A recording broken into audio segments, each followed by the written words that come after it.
नमस्कार, स्वागत है आप सभी का योर स्टॉक में। मैं हूं आपके साथ कविता थपलियाल और मेरी सहयोगी आशीषा, और अगले 1 घंटे हम मिलकर दर्शकों के स्टॉक स्पेसिफिक सवालों के जवाब देने वाले हैं। और वो भी आशीषा उस तरह के बाजार में जहां पर हम एक बार फिर से बाजार की ऊंचाई को ऊपर और जाता हुआ देख रहे हैं। 23,400 बाजार ने छुआ है, वहां से थोड़ा सा नीचे आते हुए, लेकिन देखिए अक्रॉस ऑल ब्रॉडर इंडिसेस हम देख रहे हैं कि बाजार में तेजी है। बिल्कुल, और सभी सेक्टर्स भी आज गेन हरे निशान में ट्रेड कर रहे हैं। बाजार ने फिर से नया शिखर बनाया है, तो काफ़ी एक्शन दिखा है भारतीय बाजारों में आज के लिए।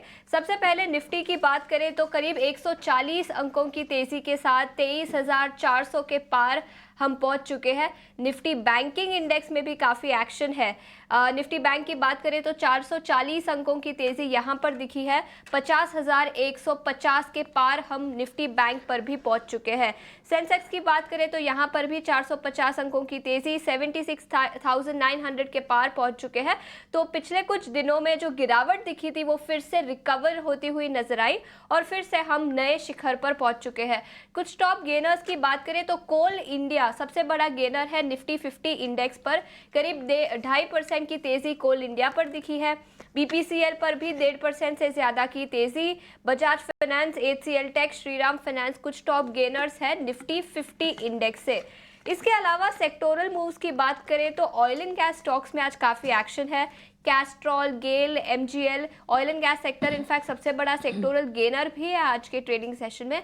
ऑयल एंड गैस सेक्टर में कई सारे ट्रिगर्स हैं और उसी के चलते स्टॉक्स में भी तेजी दिखाई दे रही है।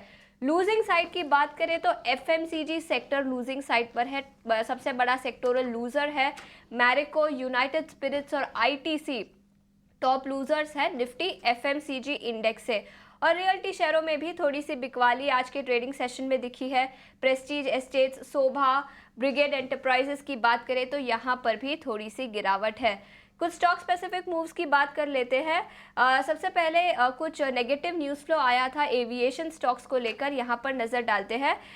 Union civil aviation minister Ram Mohan Naidu ने कहा था कि एयर फेयर्स काफ़ी बढ़ चुके हैं और उस पर शायद कुछ रेगुलेशन लाया जा सकता है, जिसके चलते एविएशन स्टॉक्स में आज काफ़ी एक्शन है। इसके अलावा बीएल कश्यप कंपनी को नए ऑर्डर्स मिले हैं डीएलएफ से। कंपनी ने एक्सचेंजेस को बताया कि 924 करोड़ के नए ऑर्डर्स कंपनी को मिले हैं, जिसके चलते बीएल कश्यप में भी करीब 4 से 5% की तेजी आज के ट्रेडिंग सेशन में दिखी है। तो हाँ, कई सारे स्टॉक स्पेसिफिक मूव्स भी है और उसी के साथ इंडेक्स लेवल पर बात करें तो वहां पर भी काफी एक्शन है। और इस बीच हमारे साथ गेस्ट भी जुड़ चुके हैं। बाजार पर और चर्चा करने के लिए हमारे साथ अब गौरांग और रत्नेश जुड़ चुके हैं। शुक्रिया अपना समय निकालकर ईटी नाउ स्वदेश पर जुड़ने के लिए। गौरांग, सबसे पहले आपसे पूछना चाहूंगी, क्या ये मोमेंटम जो मार्केट में दिख रहा है वो कंटिन्यू हो सकता है? धन्यवाद। आप सभी को प्रणाम और शुभ प्रभात हमारे तरफ से। तो देखिए, एग्जिट पोल के नतीजों को लेकर के जो प्रतिक्रिया बाजार ने दी, फिर जो औपचारिक स्तर पर नतीजे आए और फिर जो प्रतिक्रिया हमने देखी, और फिर 5, 6, 7 तारीख और फिर इस हफ्ते हमने कल और परसों जो रुझान देखा, तो एक बात तो वास्तविकता ये है कि हमने काफी ऊपर के तरफ के दायरे तय कर लिए जो निचला स्तर हमने पिछले हफ्ते देखा था। क्या बाजार की गति यहाँ से लंबी अवधि की अगर आप बात करें तो हाँ, हमें बिल्कुल लग रहा है कि यहाँ से और भी ऊपर के तरफ के दायरे और नए स्तर देखना बाकी है। लेकिन एक अच्छा खासा सफर हमने ऊपर के तरफ देख लिया है, तो हो सकता है जैसे कल हमने देखा था, अच्छी खासी तेजी थी, लेकिन आखिरी घंटे 1.5 घंटे में मुनाफा वसूली हावी हुई और बिल्कुल सपाट बंद कारोबार हुआ शेयर बाजार में। तो उस तरीके के दिन हम और देख सकते हैं, इसमें कोई दो राय नहीं है।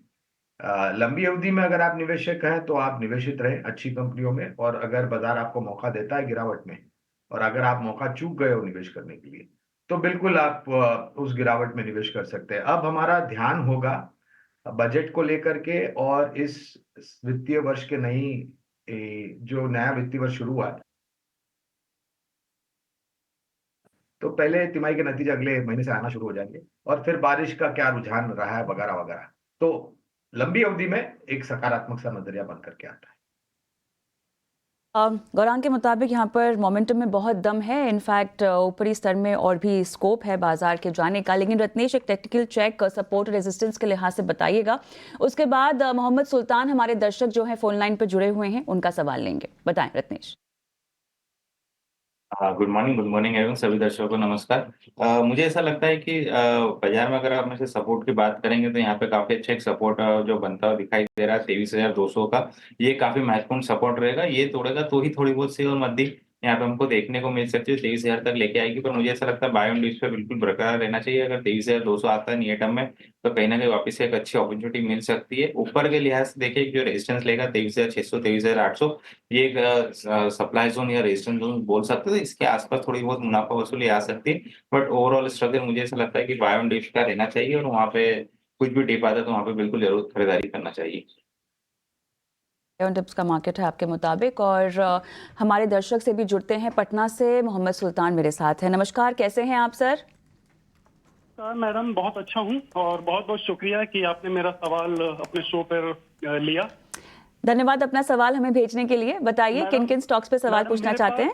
मैडम मेरे पास गुजरात अंबुजा एक्सपोर्ट है 160 के प्राइस पे, 100 स्क्रिप्ट है मेरे पास। ठीक है सर। और HFCL है 400 स्क्रिप्ट है मेरे पास एट द रेट ऑफ 91। मेरा लॉन्ग टर्म व्यू है, अमूमन मैं 4 से 5 साल स्टॉक होल्ड करता हूँ। जब तक कोई कॉर्पोरेट गवर्नेंस या कोई नेगेटिव न्यूज अमूमन किसी में ना आ जाए मैं होल्ड करता हूँ। मुझे इसके फंडामेंटल जानने से होल्ड कर सकता हूँ, मतलब क्या फ्यूचर है। चलिए, बहुत अच्छा लगा। आप काफी जागरूक निवेशक यहाँ पर सुनने में आ रहे हैं। आपने लंबी अवधि का जिक्र किया और उसके बाद तमाम फैक्टर्स जो कि लंबी अवधि में टिके रहने के लिए जरूरी होते हैं आपने खुद भी बताए हैं। बहरहाल गौरांग के पास जाना चाहूंगी। गौरांग, HFCL में ये मुनाफे में है, 91 इनकी बाइंग प्राइस है। आई थिंक गुजरात अंबुजा में इनकी बाइंग प्राइस 160 है, वहां पर शायद इनको लॉस हो रहा है। बताइएगा, नजरिया लंबा है। नजरिया लंबा है, विचारधारा अच्छी है कविता, ये मेरे ख्याल से बहुत ही जरूरी होती है शेयर बाजार में। लेकिन दिक्कत यह है कि दोनों ही कंपनियों पर हमारी कवरेज नहीं है, तो मैं क्षमा चाहूंगा, हम टिप्पणी नहीं कर पाएंगे यहाँ पर। एक नियर टर्म आउटलुक रत्नेश से पूछना चाहती हूँ इन दोनों ही स्टॉक्स पे। रत्नेश, एक बार स्टॉक रिपीट करेंगे जी। HFCL है एक तो, और इनमें इनकी बाइंग प्राइस मेरे ख्याल से 91 बता रहे थे, और गुजरात अंबुजा में इनकी बाइंग प्राइस 160 है। तो HFCL पहले देखिए तो HFCL उनको मुनाफा हो रहा है, तो मेरे हिसाब से यहाँ पे एक सप्लाई जोन के आसपास में है, तो एक पार्शियली यहाँ पे मुनाफा बांध के मैं इनको सलाह दूंगा 102 रुपए का स्टॉप लॉस लगा के बैठे बची हुई क्वांटिटी में। ऊपर में एक बार कहीं पे भी 120 रुपए के ऊपर निकलता है तो इसमें नई तेजी स्टार्ट होगी जो इसको फिर 150 रुपए तक के लिए लेके जाएगी। तो वहाँ पे मुनाफा बांधे रिवाइज कर ले 89 पे वापिस फोन लगा के, पर अभी पार्शियली मुनाफा बांध के जो मैंने स्टॉक बताया उस पर बने रहे। ये राय थी HFCL पर और गुजरात अंबुजा एक्सपोर्ट्स पर। हमारे लिए एक सवाल यूट्यूब के कमेंट सेक्शन में हमारे लिए फैज़ अहमद ने भेजा है। उनका कहना है कि मार्केट तो ऑल टाइम हाई लेवल्स पर है, लेकिन अदानी ग्रुप ऑफ स्टॉक्स में रिकवरी नहीं दिखाई दी। उनके पास अदानी टोटल गैस के 180 शेयर है जो उन्होंने 1150 रुपए प्रति शेयर के दाम पर खरीदे थे और 4 से 5 महीने का उनका टाइम होराइजन है। अदानी टोटल गैस पर राय लेंगे। गौरांग, आपसे पूछना चाहूंगी क्या राय बनेगी अदानी टोटल गैस और बाकी अदानी ग्रुप स्टॉक्स पर? क्षमा कीजिएगा, प्रश्न पूछेंगे, दोहराएंगे वापस से। अदानी टोटल गैस पर उनका मानना है कि मार्केट में तो रिकवरी दिखी है, ऑल टाइम हाई लेवल्स पर है, लेकिन इलेक्शन के बाद अदानी ग्रुप स्टॉक्स में रिकवरी नहीं दिखी। तो अदानी टोटल गैस के शेयर से उनके पास क्या राय बनेगी? देखिए, पहले तो अडानी समूह की कंपनियों में से लेकर के सिर्फ एकमात्र कंपनी है जहां पर खरीदारी की राय हमारी, वो है SCC, सीमेंट बनाने वाली कंपनी। बाकी अन्य कंपनियों पर कवरेज नहीं है, लेकिन हमारा ये मानना है कि ये कोई राय हम नहीं दे रहे निवेश के लेकर के, एक हम खाली विचारधारा आपके सामने रख रहे हैं कि मजबूत और सक्षम कंपनियां कौन सी है। तो अडानी टोटल गैस हो गई, अडानी ग्रीन हो गया, अडानी पोर्ट्स जैसी कंपनियां, अडानी एंटरप्राइज जैसी कंपनियां, ये केवल मात्र मजबूत और सक्षम कंपनियां, ये कोई राय नहीं है। अब रुझान इसके ऊपर इलेक्शन को लेकर के क्यों नहीं आया, ये सोच समझ और विचारधारा जो है, ये सिर्फ इस समूह की कंपनियों के लिए नहीं मैं बात कर रहा, मैं पूरा शेयर बाजार को लेकर के बात करता हूं। कि आपको लंबी अवधि की विचारधारा रखनी चाहिए और खास करके आपको ध्यान रखना चाहिए कंपनी के काम पर, कंपनी के विस्तार योजनाओं पर, कंपनी के नतीजों के ऊपर और कंपनी के मैनेजमेंट के ऊपर कि कितनी सक्षम और मजबूत मैनेजमेंट है। इलेक्शन एक आपको शायद थोड़ा बहुत कारण देता है छोटी मध्यम अवधि के लिए ऊपर नीचे के दायरे देखने के लिए, वो निर्भर करता है इलेक्शन और मतलब चुनाव और चुनाव के नतीजे किस तरीके से आते हैं। सिर्फ एकमात्र चुनाव को लेकर के, चुनाव को नतीजों को लेकर के आपको शेयर बाजार में या किसी भी कंपनी में निवेश नहीं करना चाहिए। बुनियादी तर्क को भी ध्यान में रख करके उस पर ध्यान देना चाहिए। तो ये तमाम बातें जो आपको ध्यान में रख लेनी चाहिए, बुनियादी बातें हैं, मेरे ख्याल से आपके पूरे निवेश के सफर में आपके काम आएंगी। बहरहाल और भी सवालों को हम शामिल करेंगे, लेकिन उस बीच ऑप्शंस के चैंपियन जानने का वक्त हो चुका है। शुभ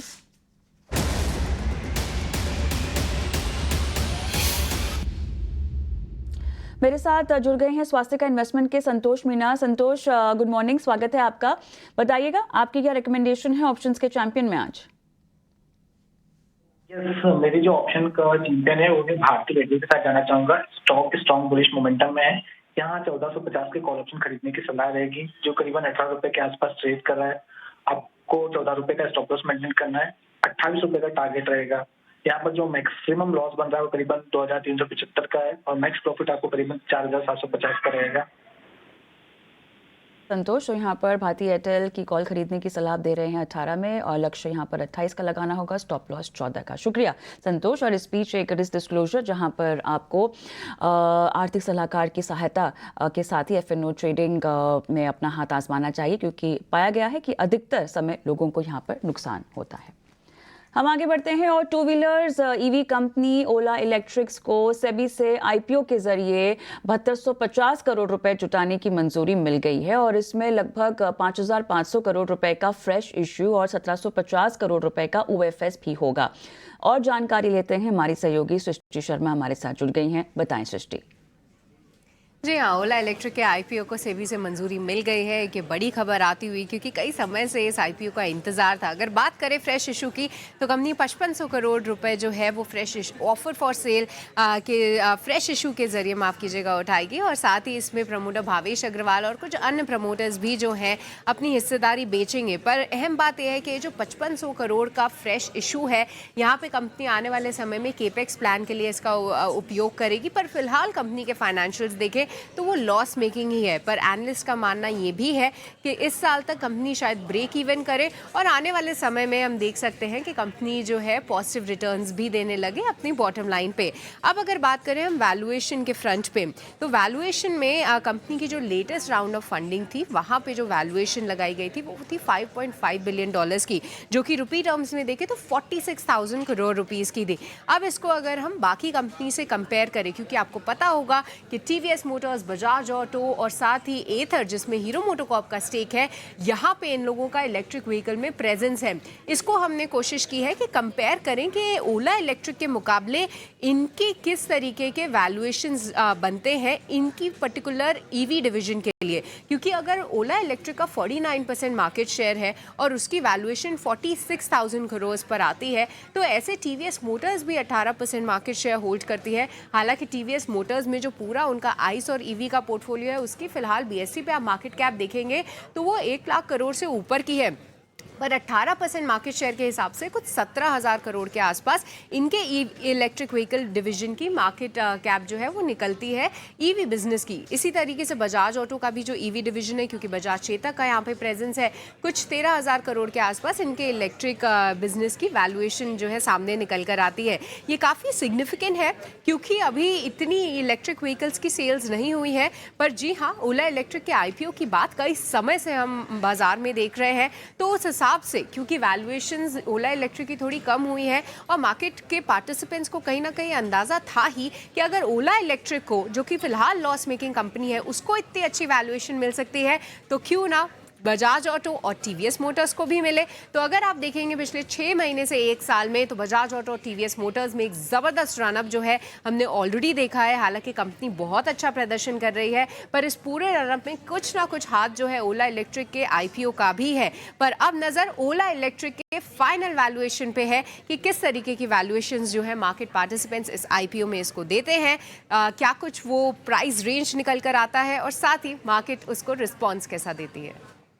चलिए, शुक्रिया सृष्टि, काफ़ी विस्तार से तमाम जानकारी आपने दी है। तो ओला इलेक्ट्रिक के आईपीओ को सेबी की मंजूरी मिली है, उसको लेकर तमाम डिटेल्स हम दर्शकों के सवालों के जवाब हम दे रहे हैं। और इस बीच निफ्टी रिकॉर्ड ऊंचाई पर जाता हुआ भी हमें दिखाई दे रहा है। लगभग 23,424 के लेवल्स यहाँ दिखाई दे रहे हैं। मिड कैप इंडेक्स में भी हमें लगभग 500 अंकों ज़्यादा की तेज़ी, 54,168 के लेवल्स देखने को मिल रहे हैं।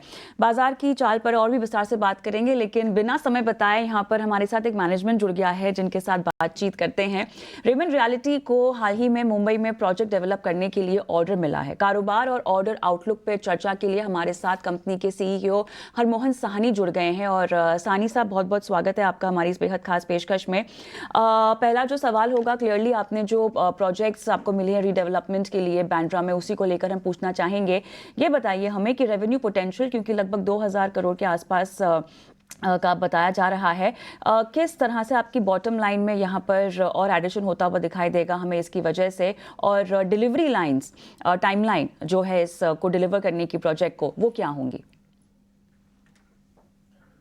ये बांद्रा ईस्ट में ये प्रोजेक्ट हमने अभी लिया है। ये रीडेवलपमेंट प्रोजेक्ट है और एकदम बीकेसी को लग के है और बहुत ही प्राइम और मार्की लोकेशन है। इस लोकेशन में काफी एक्सपर्ट्स भी रहते हैं, प्राइसिंग भी अच्छा है और सेल्स का भी रुझान लोगों का बहुत अच्छा है। तो इसका रेवेन्यू 2,000 करोड़ के आसपास होगा। ये प्रोजेक्ट 4 से 4.5 साल में बन के डिलीवर हो जाएगा। तो इसका रेवेन्यू रिकग्निशन भी अगले 4 साल में पूरा का पूरा हमारी बुक्स में आ जाएगा। बिल्कुल, तो ये तो बात हुई बांद्रा ईस्ट के प्रोजेक्ट की। 2,000 करोड़ का रेवेन्यू पोटेंशियल है, लेकिन आपके मुंबई में और भी प्रोजेक्ट्स हैं, सायन और माहिम में। उस पर क्या लेटेस्ट डेवलपमेंट है, कितना कंस्ट्रक्शन हो चुका है और फाइनेंशियल्स में उसका इम्पैक्ट कब तक आएगा? जी, अभी आप रेमंड रियल्टी को देखिए तो हम थाना में काम कर रहे हैं, जहाँ पे हमारा 25,000 से 30,000 करोड़ के बीच का डेवलपमेंट पोटेंशियल का काम अभी है। उसके अंदर उतनी जमीन हमारे पास है। और बाकी बाहर के जितने प्रोजेक्ट अभी तक हमने साइन किए हैं, जैसे माहिम हो गया, बांद्रा में 2 प्रोजेक्ट हो गए हमारे, और सायन हो गया, ये सब मिला के 7,000 करोड़ का इन सब का रेवेन्यू पोटेंशियल है। तो ये हमारा टोटल पोर्टफोलियो है। उसमें से हमको सायन और माहिम के जो प्रोजेक्ट हैं कुछ महीने पहले हमको मिले थे, तो उसमें अभी अप्रूवल्स वगैरह का काम चालू है। जैसे ही सरकार से सब अप्रूवल्स हमारे हाथ में आ जाएंगे तो वो काम भी शुरू हो जाएगा। तो अगले कुछ महीने में, इस साल के अंत तक या अगले साल के शुरू होने तक वो काम शुरू होगा। वहाँ पे कंस्ट्रक्शन उसी के बाद होगा, क्योंकि जब सब अप्रूवल आएंगे। जो बांद्रा का हमारा प्रोजेक्ट है, जो एग्जिस्टिंग है, जिसका रेरा रजिस्ट्रेशन है हमारे पास, जो हमने अभी लॉन्च भी किया था कुछ 2-3 महीने पहले, वहाँ पे हमको बहुत अच्छा रिस्पांस मिला है। वहाँ पे कंस्ट्रक्शन का जो काम है बहुत जोरों से चल रहा है। उसमें अभी एक्सकवेशन का काम चल रहा है। हम सेकंड बेसमेंट तक एक्सकवेशन का काम पहुंच चुके हैं और शेड्यूल से आगे ही है। जैसे कि हमने बाकी सब प्रोजेक्ट्स भी अभी तक जितना भी डिलीवरी किया है, जितना भी प्रॉमिस था हमारा, उससे हमने 2-2 साल पहले डिलीवरी किया है विद प्रॉपर क्वालिटी। तो यहाँ पे भी हमें आशा है कि हम जो हमने प्रॉमिस किया है मार्केट को, उससे पहले ही डिलीवरी करेंगे हर प्रोजेक्ट। सानी साहब, तो कंपनी का नज़रिया यहाँ पर, अगर हम न्यू ग्रीनफील्ड प्रोजेक्ट्स की बात करें और साथ ही रीडेवलपमेंट प्रोजेक्ट्स की बात करें, तो अगर इसका स्प्लिट हमको आप समझा सके कि इंडिविजुअली कितना ईच सेगमेंट में कंट्रीब्यूशन होता हुआ देखेंगे टॉप लाइन में, तो आप क्या आंकड़ा हमें पेश कर सकते हैं?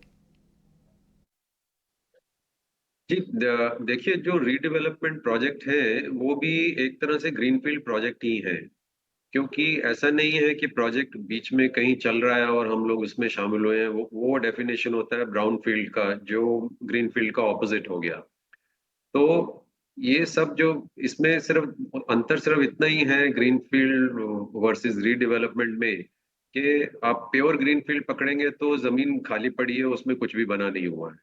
और रीडेवलपमेंट में क्या है कि लोग रह रहे हैं, बट इमारतें जो हैं या बिल्डिंग्स पुरानी हो चुकी हैं और उनको गिरा के नई बनानी है, ताकि उन लोगों को भी फायदा हो। नई नई इमारतें मिलेंगी उनको विद अम्यूनिटीज, ज्यादा एरिया मिलेगा, उनको कॉर्पस वगैरह मिलता है। और बाकी का जो FSI नॉर्म्स बढ़ चुके हैं उसकी वजह से हम जैसे डेवलपर जो आते हैं उनको थोड़ा एक्स्ट्रा एरिया मिलता है, और वो बेच के हम इसमें से मुनाफा कमा सकते हैं, और ये सब फायदा सोसाइटी को भी दे सकते हैं। तो फर्क दोनों में कुछ ज्यादा अंतर नहीं है, एक ही है, बट फिर भी मैं आपको स्प्लिट बताता हूँ आपके हिसाब से। जो अभी हमारा जो खुद का जमीन है वो थाना में है, वो 25,000 से 30,000 करोड़ के बीच में उसका डेवलपमेंट पोटेंशियल है, जिसके ऊपर ऑलमोस्ट 40% पे अभी हमारा काम चालू है, और बाकी का अगले कुछ सालों में आएगा। और जो हमारे रीडेवलपमेंट के प्रोजेक्ट हैं जो सब थाना के बाहर के हैं, बैंड्रा में 2 प्रोजेक्ट हैं, एक माहिम में, एक सायन है, सो 4 प्रोजेक्ट हैं आज की डेट में हमारे रीडेवलपमेंट के। उनका जो रेवेन्यू पोटेंशियल है वो 7,000 करोड़ के आसपास है। तो वो भी अगले 4 से 5 साल में वो पूरा का पूरा हमारी बुक्स में दिखेगा, आपको रियलाइज होगा। So that is the broad split. बिल्कुल, तो ये तो नए प्रोजेक्ट लॉन्चेस को लेकर है, लेकिन साहनी जी एक मैक्रो आउटलुक आपसे पूछना चाहूंगी। मुंबई मेट्रोपॉलिटन रीजन में रियल एस्टेट सेक्टर पर क्या आउटलुक बनेगा? प्रधानमंत्री आवास योजना स्कीम कल अनाउंस हुई, जिसके तहत अफोर्डेबल हाउसिंग पर बूस्ट दिखाई देगा। रेमंड तो एक लग्जरी रेसिडेंशियल प्रोजेक्ट प्ले है, उस पर फोकस करता है। क्या आपका मानना है कि जो ट्रेंड हमने देखा है रियल एस्टेट स्पेस में, जो लग्जरी सेगमेंट पर फोकस रहा है, क्या वो ट्रेंड शिफ्ट होता हुआ नजर आएगा अफोर्डेबल हाउसिंग की तरफ? देखिए, अफोर्डेबल हाउसिंग जो है उसमें 2-3 चीजों अभी हमारी सोच के हिसाब से 2-3 चीजों का फर्क पड़ता है। एक तो लोगों की स्थिति क्या है, इकोनॉमिक स्थिति जो रहती है वो कैसी है, उनका आउटलुक कैसा है इन टर्म्स ऑफ सेंटिमेंट, कि भाई आगे चल के वो अपनी आय में वृद्धि देख रहे हैं या देख रहे हैं कि आय उतनी की उतनी रहने वाली है। और तीसरी चीज है कि कितने डेवलपर इसको बना रहे हैं, कितनी सप्लाई अवेलेबल है उसमें।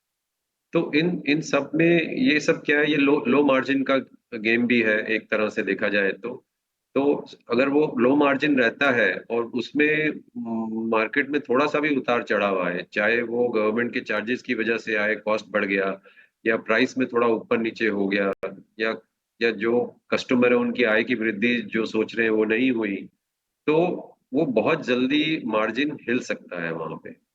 तो इसलिए आप देखेंगे बहुत सारे डेवलपर्स उसमें आज नहीं है, इसीलिए गवर्नमेंट भी उसमें इंसेंटिव लेके आ रही है, ताकि कस्टमर साइड पे एटलीस्ट डिमांड अच्छी रहे, क्योंकि जो इंटरेस्ट रेट है उसमें सब्सिडी दी जा रही है, ताकि लोगों का जो कैपेसिटी है खरीदने की उसमें फर्क पड़े। और कुछ कॉस्ट साइड में भी गवर्नमेंट इंसेंटिव दे रही है उसमें, जैसे स्टैम्प ड्यूटी में दरों में कुछ उसमें लेट्स से रियायत उन्होंने दी है। जी सानी साहब, मेरे ख्याल से समय हमारा समाप्त हो चुका है, लेकिन बहुत बहुत धन्यवाद आपका, आप जुड़े इतने विस्तार से तमाम सवालों के जवाब दिए। और इसी के साथ योर स्टॉक को हम यहीं हमारी इस पेशकश को समाप्त करते हैं।